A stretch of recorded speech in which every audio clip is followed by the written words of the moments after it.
Assalamualaikum warahmatullahi wabarakatuh. Jumpa lagi dengan materi sosiologi Terasos. Oke, Sobat Teras, pada kesempatan video kali ini kita akan kembali melanjutkan pembelajaran sosiologi kelas 10, yaitu KD 3.3 mengenai ragam gejala sosial dalam masyarakat. Lalu, subbab apa yang akan kita pelajari di materi KD 3.3 ini, yaitu berkaitan dengan hakikat sosialisasi dan pembentukan kepribadian. Nah, Sobat Teras, jadi nanti setelah Sobat Teras bisa menyelesaikan video ini, menyimak video ini dengan baik dan benar, kira-kira apa yang akan diperoleh nih oleh Sobat Teras? Yaitu nanti Sobat Teras bisa memahami hakikat sosialisasi, bisa tahu apa sih pengertian sosialisasi di dalam masyarakat. Dan Sobat Teras nanti bisa mengidentifikasi proses sosialisasi serta faktor pembentukan kepribadian. Jadi kira-kira tahapan atau proses sosialisasi itu seperti apa? Kemudian bisa juga mengidentifikasi faktor-faktor yang membentuk kepribadian. Nah, materi sosialisasi ini, kalau di peta konsep KD 3.3 mengenai ragam gejala sosial di dalam masyarakat itu adalah subbabnya sosialisasi dan pembentukan kepribadian. Di subbab sosialisasi dan pembentukan kepribadian ini kita belajar cukup banyak. Nanti setelah video ini juga ada agen, tipe, pola, dan sebagainya. Oke, Sobat Teras, langsung saja kita masuk ke materinya. Apa itu hakikat sosialisasi? Namun sebelum itu kita tampilkan dulu nih. Saya di sini akan menampilkan salah satu gambar yang mungkin Sobat Teras kelas 10 sekarang pernah mengalaminya gitu. Ketika baru lulus SMP kemudian masuk ke SMA. Nah, Sobat Teras tentu mengalami proses seperti yang gambar di layar Sobat Teras semua. Kira-kira ini kegiatan apa? Yaitu masa pengenalan lingkungan sekolah. Kalau sebelum pandemi COVID-19, masa pengenalan lingkungan sekolah itu dilakukan secara langsung ya, biasanya 3 hari berturut-turut bersama dengan kakak-kakak OSIS, MBK kalian. Kemudian di masa pandemi COVID-19 ini, MPLS ada nggak? Masih tetap ada, dilakukan secara virtual. Atau bisa menggunakan Zoom Meeting, Google Meet, dan sebagainya. Lalu apa sih yang dilaksanakan atau dilakukan di dalam kegiatan MPLS seperti gambar ini? Coba Sobat Teras merenung dan mengingat kembali dulu waktu MPLS itu apa yang didapat. Ada yang mendapat teman baru, ada yang mendapat kenalan kakak tingkat. Bisa jadi ketika MPLS kalian mendapatkan sebuah pengalaman yang selalu teringat sampai sekarang. Nah, kegiatan MPLS ini sebenarnya adalah pengenalan terhadap para siswa yang baru masuk ke sekolah, supaya dia bisa beradaptasi nih di sekolah. Pengenalan itu yang dilaksanakan dalam kegiatan MPLS seperti mengenalkan guru-guru yang ada di sekolah, mengenalkan, oh ternyata kalau kita sekolah di sini, tata tertibnya seperti ini. Bagaimana kita dikasih tahu nanti kalau mau belajar kimia, labnya di mana ya. Kemudian kalau kita mau ke toilet, toiletnya di sebelah mana ya. Kalau kita lapar nih, waktu di sekolah, kantinnya di mana. Nah, itu semua adalah bagian dari MPLS. Nah, kegiatan MPLS yang dilaksanakan di sekolah ini merupakan bagian dari salah satu sosialisasi di dalam kehidupan masyarakat kita. Jadi, setelah Sobat Teras melihat gambar yang saya tampilkan ini, apakah Sobat Teras sudah memiliki bayangan apa itu sosialisasi? Pasti Sobat Teras sudah punya jawaban semua ini di rumah.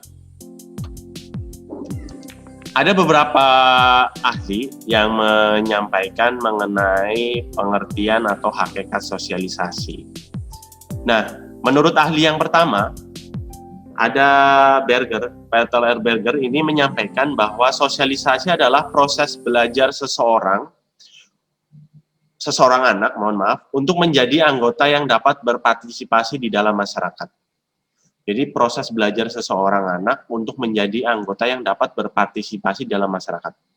Jadi ada sebuah penanaman di dalamnya itu proses penanaman pengetahuan karena dia belajar kan, supaya dia bisa berpartisipasi di masyarakat, supaya dia bisa mengenal lingkungannya, bisa berinteraksi dan berhubungan dengan masyarakat dengan baik. Proses belajar ini ya, kalau menurut Bertel R. Beger. Kemudian ada tokoh lagi, David Gosling. David Gosling ini mendefinisikan sosialisasi sebagai proses belajar yang dialami seseorang untuk memperoleh pengetahuan tentang nilai dan norma-norma agar ia dapat berpartisipasi sebagai anggota kelompok masyarakat. Tidak jauh berbeda dengan si Berger.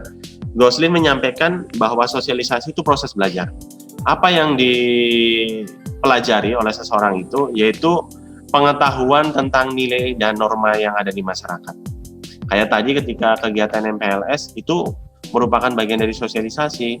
Para siswa yang lulus SMP masuk SMA, dia mengalami proses belajar, kemudian dia mencari tahu tentang norma-norma yang ada di sekolah itu, kemudian nilai-nilai yang ada di sekolah itu, supaya apa? Supaya bisa berpartisipasi sebagai anggota kelompok masyarakat. Kalau tadi siswanya supaya dia bisa beradaptasi dan berpartisipasi di sekolah barunya itu dengan baik. Kemudian satu lagi, si Giddens, Anthony Giddens ini sangat terkenal ya. Sosialisasi adalah proses di mana seseorang anak atau anggota baru dalam suatu kelompok belajar tentang cara hidup suatu masyarakat atau kelompok. Bahwa si Anthony Giddens ini menjelaskan bahwa sosialisasi itu proses seorang anak atau anggota yang baru dalam sebuah kelompok itu belajar bagaimana cara hidup di masyarakat atau kelompoknya. Seperti yang tadi MPLS, dia yang siswa baru, siswa baru itu dia belajar bagaimana supaya nanti bisa menyesuaikan cara belajarnya, bagaimana dia bisa menjadi siswa di sekolah barunya dengan baik. Nah, itu adalah pengertian sosialisasi menurut para ahli. Lalu bisa kita simpulkan dari beberapa definisi ahli itu bahwa sosialisasi itu merupakan sebuah proses penanaman atau transfer kebiasaan, nilai dan aturan atau norma dari satu generasi ke generasi lainnya dalam sebuah kelompok atau masyarakat. Jadi ada sebuah proses penanaman. Apa yang ditanamkan?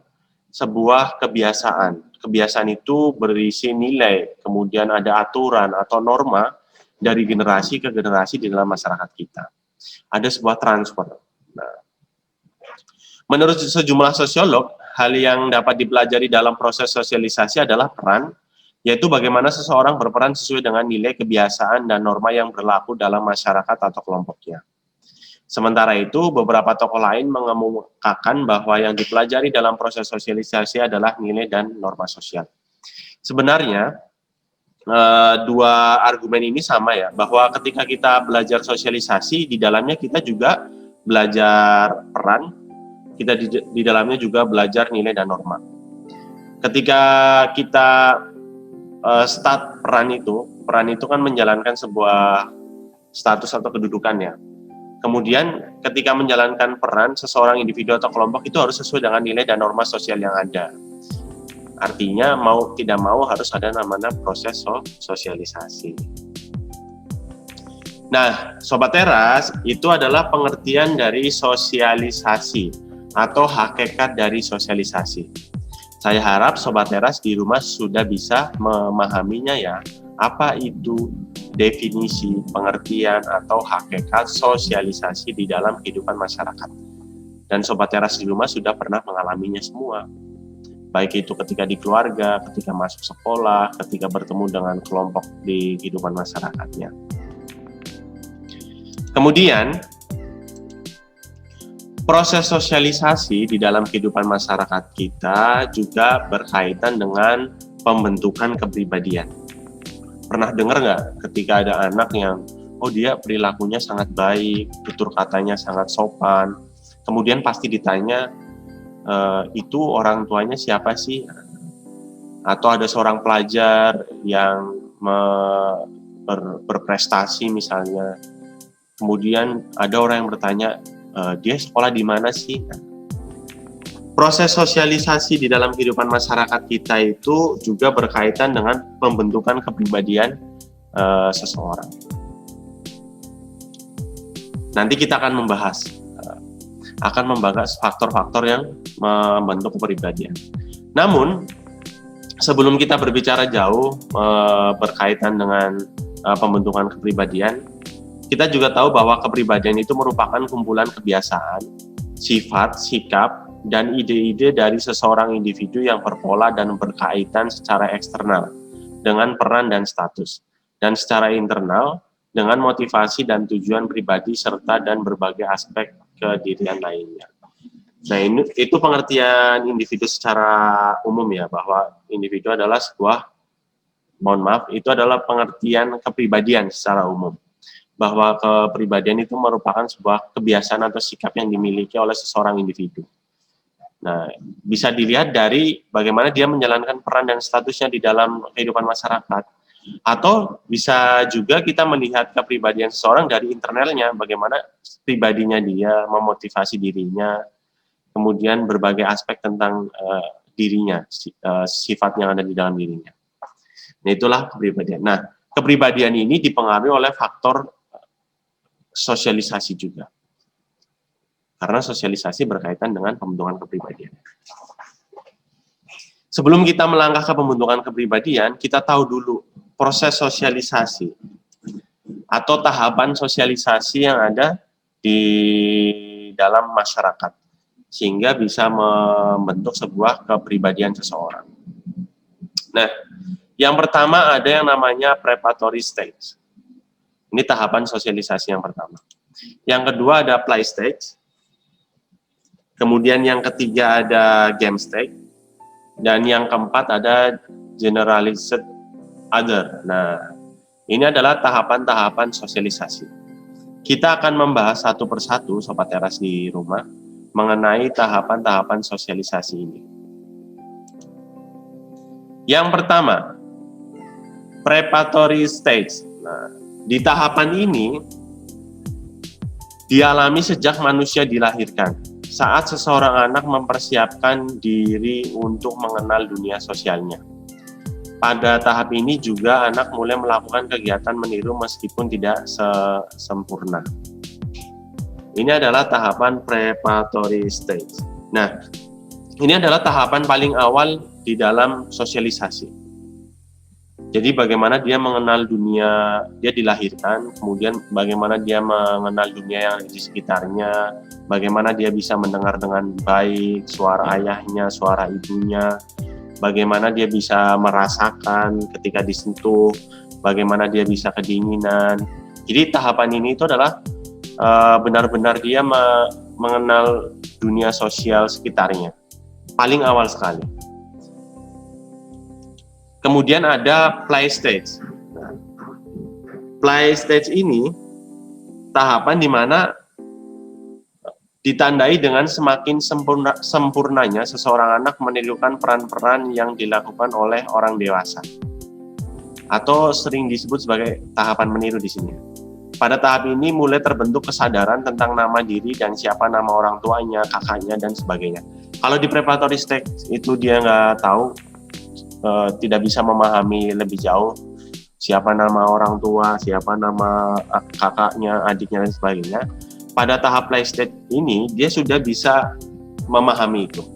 Kemudian dia sudah bisa menirukan peran-peran yang dilakukan oleh orang dewasa. Misalnya ketika dia melihat ayahnya sedang menyupir, kemudian seorang anak ini meniru ayahnya menyupir.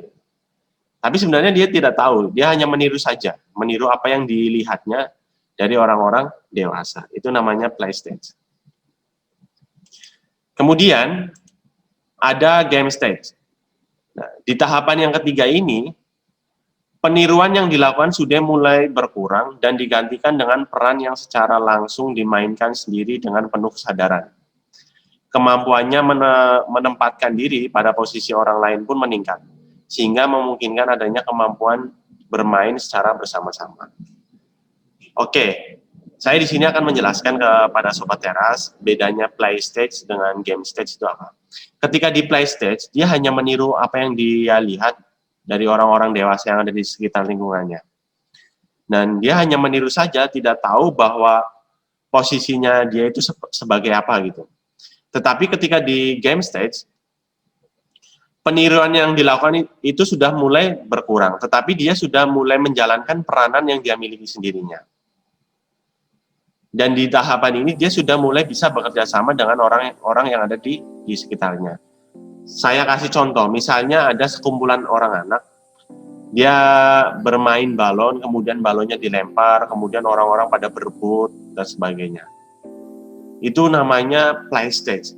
Dia hanya meniru melihat orang berebut balon, dianggap sebagai seperti bola, kemudian dia lari ke sana ke sini.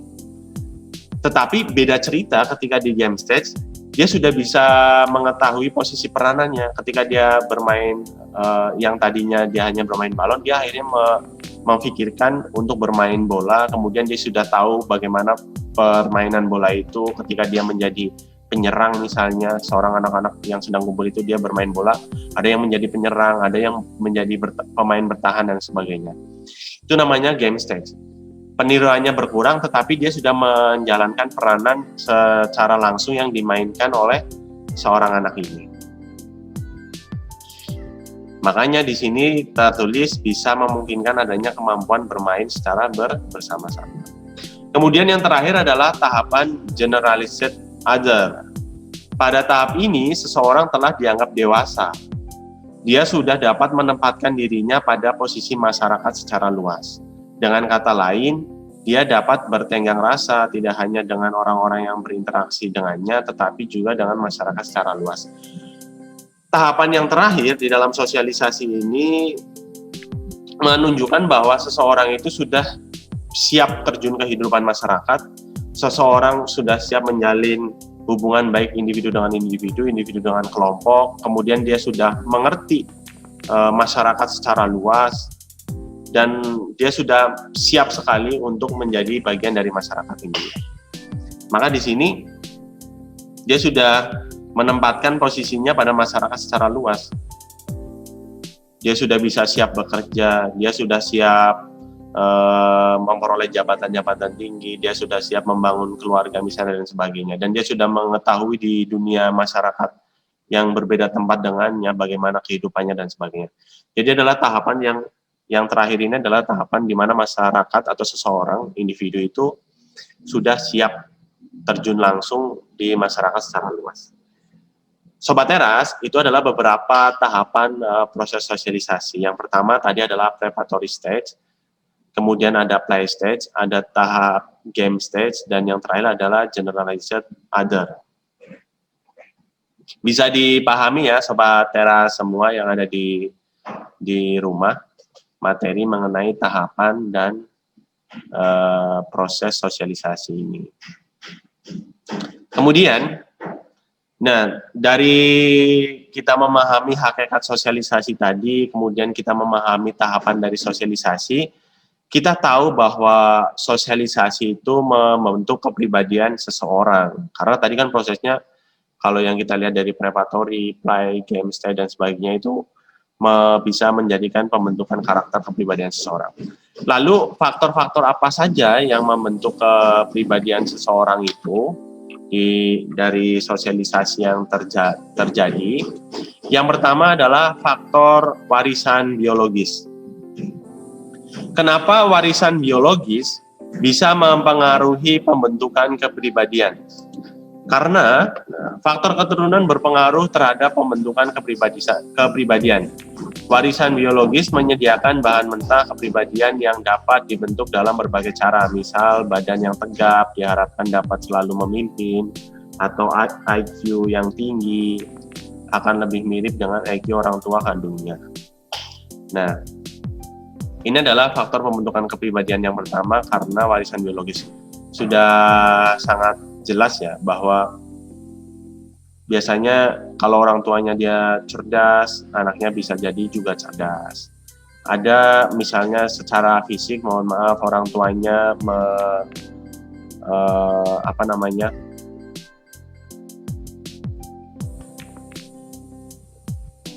Nah, kemudian misalnya Ini dicontohkan badan yang tegap diharapkan nanti selalu memimpin, kemudian seorang tua ini memiliki anak dan anaknya badannya bagus juga, tegap, dan akhirnya dia bisa memimpin juga. Jadi warisan biologis itu sangat mempengaruhi faktor pembentukan kepribadian ya. Karena buah tidak mungkin akan jatuh dari pohonnya. Ada pepatah yang mengatakan seperti itu. Kemudian faktor yang kedua adalah lingkungan fisik. Lingkungan fisik itu bisa mempengaruhi pembentukan kepribadian seseorang. Misalnya, ini kalau digambar itu ada perkampungan yang di daerah pegunungan. Orang yang tinggalnya di pesisir pantai, orang yang tinggalnya di pegunungan, orang yang tinggalnya di sebuah pulau kecil misalnya, itu tentunya memiliki karakter kepribadian yang berbeda. Nah, di sini dijelaskan bahwa perbedaan perilaku kelompok disebabkan oleh perbedaan iklim, topografi atau permukaan atau relief bumi, dan sumber alam. Orang yang hidup di daerah pegunungan akan berbeda kepribadiannya dengan orang yang hidup di tepi pantai.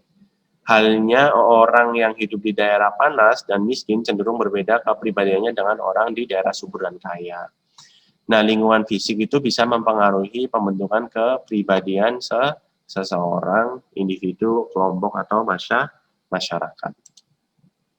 Kemudian faktor pembentuk kepribadian yang berikutnya adalah kebudayaan. Kita tahu bahwa Indonesia itu adalah masyarakat yang multikultural, sangat beragam sekali ya Sobat Teras, sehingga tentunya kebudayaan antara satu kelompok masyarakat, satu daerah dengan daerah lain itu berbeda satu sama lain. Sehingga ini bisa mengakibatkan pembentukan kepribadian yang berbeda pula. Di mana kebudayaan berperan dalam membentukkan kepribadian seseorang dan masyarakatnya. Kebudayaan tentunya akan menyediakan seperangkat norma dan nilai yang berbeda dari satu masyarakat dengan masyarakat lainnya. Suatu kebudayaan di dalam kelompok masyarakat pasti dia memiliki nilai dan norma yang tersendiri. Misalnya kebudayaan masyarakat Sunda, dia tentunya memiliki nilai dan norma sendiri. Jawa, nilai dan normanya sendiri. Kemudian masyarakat Sumatera, Kalimantan, dan Papua, dan sebagainya. Dan perbedaan adat istiadat, nilai dan norma di dalam kebudayaan masyarakat ini tentunya membentuk kepribadian kelompok atau individu di dalam masyarakat tersebut.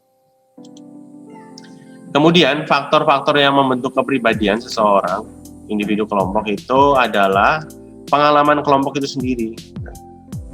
Misalnya ini seperti gambar ada sebuah komunitas. Tentunya di dalam sebuah komunitas, dia punya standar dan ukuran moral yang menjadi acuan atau pedoman mereka berinteraksi di dalam kelompoknya. Standar atau ukuran tersebut digunakan untuk menentukan mana kepribadian yang baik dan mana kepribadian yang tidak baik. Pengalaman kelompok dalam hal ini disebut juga referensi grup. Ketika seseorang individu dia memasuki sebuah kelompok masyarakat yang baik, yang membuat dia menjadi produktif, tentunya nanti dia akan mendapatkan karakter kepribadian yang baik. Tetapi ketika individu dia masuk ke kelompok misalnya yang penuh dengan kekerasan, kelompok kriminal dan sebagainya, akhirnya karakter yang terbentuk oleh seorang individu ini, ya nanti dia outputnya, perilaku kepribadiannya ya akan buruk seperti itu. Nah, maka dari itu pengalaman seseorang di dalam kelompok itu juga mampu mempengaruhi pembentuk kepribadian. Saya kasih contoh misalnya ada seseorang yang dia bekerja di kelompok komunitasnya dengan memiliki budaya kerja yang sangat rajin, disiplin, penuh tanggung jawab dan sebagainya. Tentunya karakter yang terbentuk di seseorang itu akan sangat baik dan bagus. Beda cerita kalau dia bekerja di tempat yang santai, slow, masuk kapanpun mau dan sebagainya, tidak ada tekanan dan tidak ada tanggung jawab, kerja seenaknya. Tentunya kepribadian yang akan terbentuk karena dia sudah lama bekerja di kelompok itu akan menular kepada dirinya. Kemudian faktor-faktor pembentuk kepribadian yang terakhir, Sobat Teras, adalah pengalaman unik. Nah, ini dia. Pengalaman unik ini tentunya dirasakan oleh seorang individu. Pengalaman individu satu dengan individu yang lainnya tentunya tidak sama. Mereka memiliki pengalaman-pengalaman unik sendiri-sendiri. Misalnya antara satu keluarga dan keluarga lain, seorang anak di keluarga A, di keluarga B, di keluarga C, tentunya memiliki pengalaman yang berbeda-beda. Maka dari itu, pengalaman yang berbeda-beda dari setiap orang akan membentuk kepribadian yang berbeda. Tidak seorang pun mengalami pengalaman yang sama persis di dalam hidupnya. Pengalaman unik ini mampu menjadi faktor pembentuk kepribadian seseorang. Ini ya penjelasannya, berulang-ulang ternyata. Misalnya anak di keluarga ini dia mendapatkan pengalaman unik dari orang tuanya, sering diceritakan dengan hal-hal yang baik, sering dipuji dan sebagainya.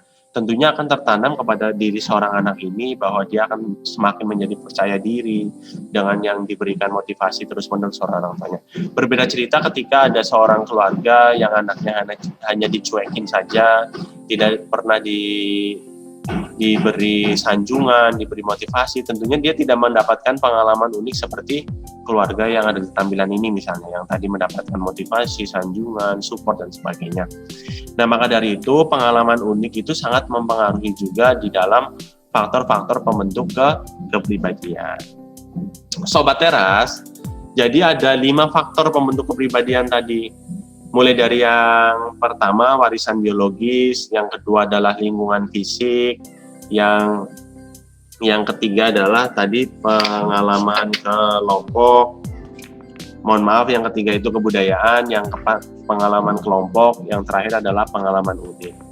Nah, 5 faktor ini bisa membentuk kepribadian seseorang. Nah, di dalam 5 faktor ini tentunya kita seorang individu itu mengalami proses sosialisasi dan akhirnya membentuk kepribadian seseorang itu.